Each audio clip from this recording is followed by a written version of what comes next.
Alhamdulillah wassalatu wassalamu ala rasulillah wa masu kallo da sauraro assalamu alaikum wa rahmatullahi wa barakatuh. Barkamu da warhaka, barkamu da sake saduwa a daidai wannan lokaci cikin shirin hula da kallabi, shirin da yake tattauna batutuwa da suka shafi auratayya da kuma zamantakewa. Sannan yakan yi kokarin kawo muku, yakan yi kokarin tattauna abubuwa da suka shigo mana a wannan zamani wanda da ba a san su ba amma yanzu ake aiwatar da su a cikin abubuwan da suka shafi auratayya, wanda za mu yi kokarin duba su ta mahangar musulunci da kuma mahangar zamantakewar mu. Yan uwa masu kallo, har yanzu dai muna tare da babban bakonmu, babban malaminmu na dindindin a cikin wannan shiri, Dr. Muhammad Sulaiman Adam Abu Sulaiman, babban limamin masallacin Sultan Bello wanda yake jihar Kaduna a tarayyar Najeriya, sannan kuma malami ne a jami'ar Kaduna wadda take jihar Kaduna tarayyar Najeriya. Haka kuma shugaba ne ga cibiyar RAYUWA wadda take aikin horar da malamai da kuma masu da'awa da cibiyoyi akan ayyukansu na tarbiyya da ilmantarwa saboda ƙarin samun gogewa. Yawa masu kallo, za mu yi marhabin da malam sannan mu zo mu ga abinda za mu tattauna a kan shi a yau. Malam, muna jaddada marhabin da ke. Assalamu alaikum wa rahmatullahi wa barakatuh. Wa alaikum assalam wa rahmatullahi wa barakatuh. To masu kallo, idan ba ku manta ba, a halakar ta gabata muna tattaunawa ne akan su ma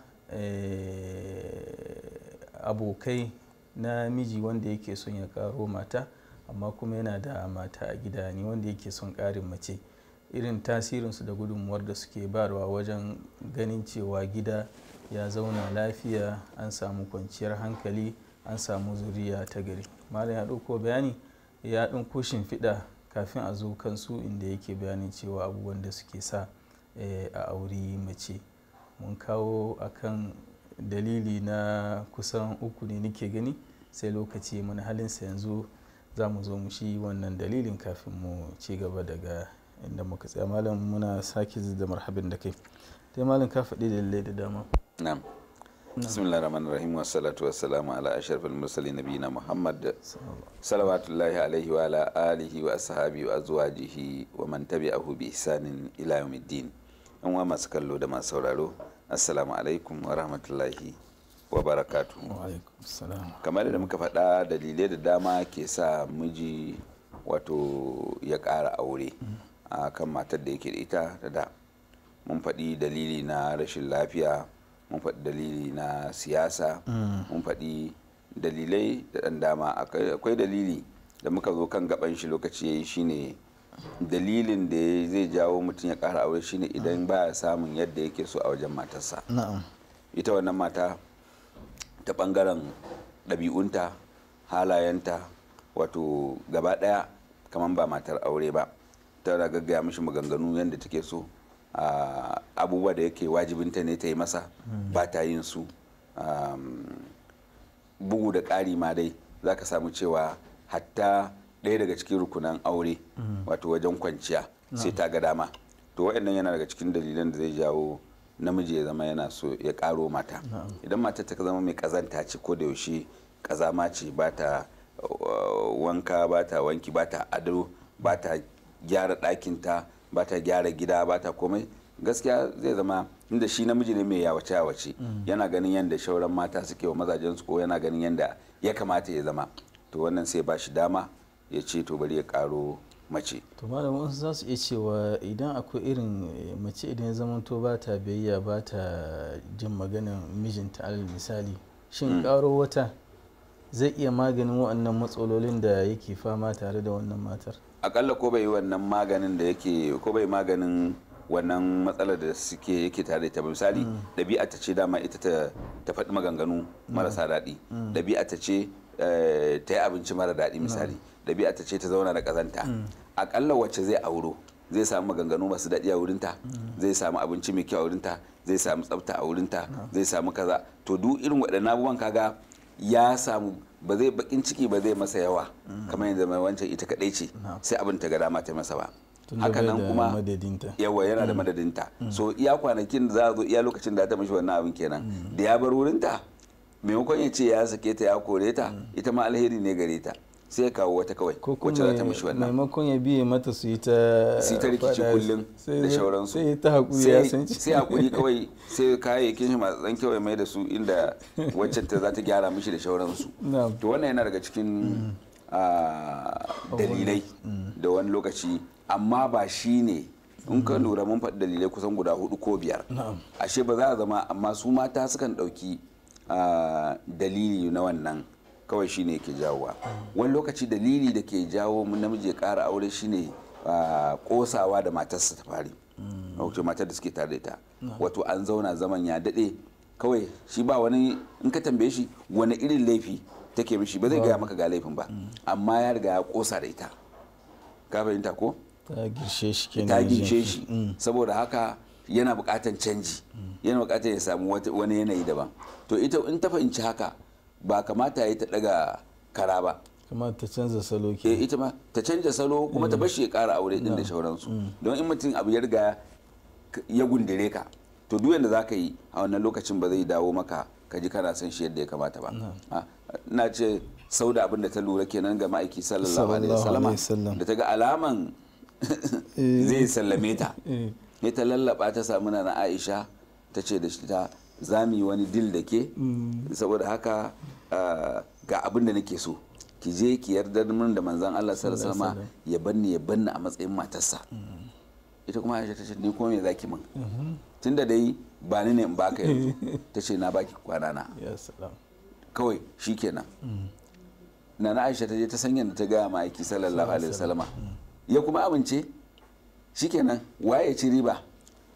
Ita Nana Sauda take cewa ita ce ta ci riba ai, tunda ita tana na a matsayin matar shi har tashin kiyama, kuma ran tashin kiyama za a tare ita matsayi, kuma in aka riga aka tare dama nan duniya ne kawai ko, ran tashin kiyama ba wacce ta bota ko ce daidai suke, za a dawo uruban a tura ba, ba maganan. To kaga ashe a nan ya kamata mata su yi la'akari irin wannan, shi sa ake so mata su karanci tarihi na magabata. Idan sun karanci irin wannan, a lokacin da kiga cewa mijinki zai yi nishuzi, wato zai yi wuce gona da iri, zai fandare miki, ko in yayi tafiya baya dawowa, ko ya zo baya son dawowa dakin ki da wuri, sai ki bincike menene dalili, ki gano wannan dalilin, ki maganin sa. Yani ita dai idan ta tsaya ta duba ta yi tunani, za ta iya fahimta cewa duk yanda ake ita ma tana da gudunmawa da take bayarwa wajen karo abin nan, to sai ta yi kokarin magance su. Yawwa, to akwai wanda shi karin auren da yake yi kamar yadda na faɗa, ba wai dan matar shi tana munana mishi bane, ba dan komai bane, saboda wannan gundura din ne. To kaga tunda gunduran ne, to dole ta kyale shi ya samu wata, mutukar ba koranta zai ba zai walakantar da ita ba, shikenan ya samu yayi. To irin waɗannan malam, kafin mu ci gaba, wani zai iya fahimta cewa a wannan abun da ka faɗa na ƙarshe cewa matsalolin mace da sauransu zai iya zama dalilin da yasa ya ƙaro mace. Wani zai iya ɗaukan shi a wannan kamar dalili ne na shari'a, masalan da zai yi abun nan, shin dalili ne na kaman wanne na cewa mace tana halin da ba kyau da sauransu? To naji sai ya ɗauka kawai da zarar na ga irin wannan abuwa, to ya halatta a gare ni in je in karo mata. A to in ma bai ga wannan abubuwan ba ya halatta, balantana kuma ya gani, ba wani dalili, ba siɗiɗi ba saɗaɗa, ya halatta ka ƙara aure. Ba mun faɗa ba cewa wani yana ƙara aure ne kawai, ba wani dalilin komai, shi kawai sha'awar shi ya ƙara mata, ba wani wanda zai zo ce mishi dan me za ka ƙara, ba kuma inda shari'a ta ce mishi ba zai kara din ba, ba inda ka ce dan kana da mace ɗaya tana biya maka dukkan bukatunka, tana maka maganganu masu daɗi, tana komai a ce to dole ka zauna da ita kadai. Ka gane abin da ke nufi? Idan babu dalili kawai ya kamata kai ka gane ya kamata ka kara auren, za ka kara. To inda akwai dalili ya fi zama cancanta, yawancin da kana da wani rubabban dalili za ka rike a kanka da sauransu. Amma misa za ka kara aure don saboda na yi wani abu ne? A ba abin da kika min, kazanta nake yi, ba wani kazanta, ban iya abinci bane, kin iya abinci, ina walakanta ka, ba ki walakanta ni, ba komai, haka kawai nake so in kara. Za ta ce mishi a to ai tun da dai duk abin da kake nema kana samu, baka rasa komai ba, to da me za ka kara? Ba ta da yancin ta ce mishi haka. Zai kara abin da aka ce kawai ya yi adalci. In bai adalci ba ya karo wuta jahannama balbal, za ta cinye shi. In ya karo don ya yi zalunci, to yayi zalunci a nan duniya, Allah maɗaukin sarki zai saka mata a lahira. Saboda haka ki haƙuri da wannan wato masifa da Allah ya kulla. Shi sa aka sa yin aure ga mace sai zama kaman jihadi ne ga namiji. Yadda namiji zai je jihadi ke shan wahala wajen jihadi, haka ita mace take shan wahala. Kenan menene sakamakon wanda yake mujahidi fi sabilillahi? Aljanna.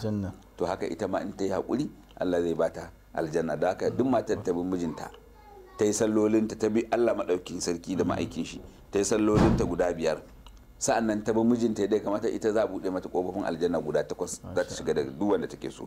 To kawai tana so ta shiga kama jana, ta shiga balash, in ji balarabe, ta shiga kyauta, labuda ta sha wahala, sai ta ga abin da ranta zai ɓaci, ta haƙura ta danne son zuciyanta, wannan shine zai kai ta ga aljanna.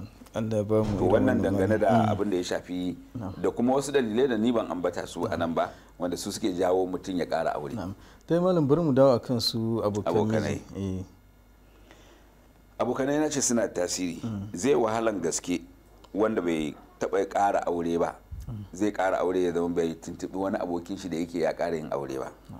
Zai tambaye shi, domin matsalolin ƙara auren ba wai ya tsaya ne akan matar ta shigo shikenan an yi biki an gama an watse ba. Zaman da za a yi ma in baka sani ba dole sai ka zauna ka koya. Saboda haka abokanai suke tasiri kwarai da gaske. Tun kafin mutum ya aure su suke seta shi, su suke gaya mishi ga yadda ya kamata ya zauna.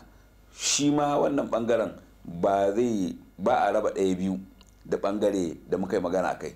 Akwai abokanai na gari, akwai abokanai wanda ke ba na gari ba. Akwai masu ba da shawara na gari, akwai wanda za su ba shawara wanda ba na gari ba. Wanda za su ba shawara na gari su ne wanda su gaya mishi tsantsan yadda halin mata suke. Za su gaya mishi, to za ka yi aure, na farko komai naka da kake yi kada ya canja. Matarka da za ka je wurinta wanda ka aure, wanda za a mata kishiya, za ta kalle ka kallon da ba taɓa maka irin wannan ba. Murmushinka, kallonka, tafiyanka, sa kayanka, duk abin da ka sani, hatta cin abincinka ya ta baka ya zama hisabi a wurinta. Ya canja ko bai canja ba. Musamman idan aka daura auren amaryar ta shigo, so kaga anan kana da bukatan kai taka tsantsan sosai. In ka zo can kai dariya ha nan ka zo wurin ko baka yi dariya ba, to matsala kenan za ce. Kaga in yaji can musamman idan wuraren nasu kusa ne ana jin ko irin namu ne dama ga daki ka gani, to za a ji kana hira da wacce sai a ce ai ni baka hira da ni. Za a ji kana dariya da wance, ko ma a zo a samu kuna cin abinci ma da amarya. To malam za mu je mu dan huta sai mu dawo. Yan masu kallo da sauraron kar ku yi nisa, za mu je mu dan huta kaɗan sai mu dawo insha Allah.